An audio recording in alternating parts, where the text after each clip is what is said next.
আমার ব্যক্তিগত মতে ভালো 10টা মানুষের মধ্যে পিনাকি স্যার একজন। প্রতি বছর ঈদে মানুষ যখন নারীর টানে বাড়ি ফিরে তখন বাংলাদেশের প্রতিটা অঞ্চলের মানুষ নানান ধরনের সমস্যার সম্মুখীন হয়। কখনো ট্রেনে ঝুলে ঝুলে, কখনো লঞ্চে গাদাগাদি করে, আবার কখনো বাসে চাপাচাপি করে বাড়ি ফিরে মানুষ পরিবারের সাথে একটু ঈদ করার জন্য। যারা কষ্ট করে বাড়ি যায়, পরিবারের সাথে ঈদ করে, তাদের রাজাদের কি আসে যায়?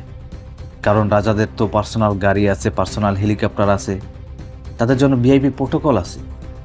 তারা কি কখনো এই প্রজাদের কথা চিন্তা করছে? প্রজাদের এই দুরবস্থার কেউ কি কখনো খোঁজ নিয়েছে? কেউ কি কখনো এই যাতায়াত ব্যবস্থার সমস্যাটা সমাধানের জন্য কাজ করেছে?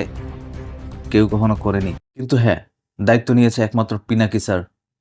গতকাল তার আমি একটা ভিডিও দেখলাম, এবার ঈদ যাত্রা হবে আনন্দময়। সেই ভিডিওতে তিনি বিস্তারিতভাবে উল্লেখ করেছেন যে কিভাবে এবার ঈদ যাত্রা আনন্দময় করে তোলা যায়, মানুষ নিরাপদে কিভাবে বাড়ি ফিরতে পারে। আপনারাও দেখেন একটু। ঈদে বাড়ি যাওয়াটা একটা কমপ্লিট মেস হয়ে যায়। এইটাকে আমরা কিভাবে একটা সুপরিকল্পনা করে আনন্দময় এবং নিরাপদ করে তুলতে পারি সেটা নিয়ে আমরা আজকে দেখাই দেবো, একদম প্র্যাকটিক্যাল সলিউশন দিয়া। পিনাকি স্যারের এখানে লাভটা কি? সে কি রাজনৈতিক উদ্দেশ্যে এই কাজগুলো করতেছে, নাকি সে বড় ধরনের একটা টাকা খাওয়ার জন্য এই কাজগুলো করতেছে? এসব কিছুর জন্যই সে এই কাজগুলো করতেছে না, সেটা তিনি ভিডিওতে স্পষ্ট করেই বলে দিয়েছেন। আমার মতো জায়গায় থেকে যে কিনা সরকারের পার্ট না, কিন্তু সরকারের বেসরকারি পার্টনার হিসেবে নিজেকে কনসিডার করে, আর যার সরকারের কাছে থেকে পাল্টা কোনো প্রত্যাশা নাই, শুধু দেশের ভালো হওয়া, দেশের মানুষের জন্য কল্যাণকর হওয়াই যদি কারো চাওয়া হয়, তাহলে সেটা খুব পজিটিভ হইতে পারে দেশের জন্য।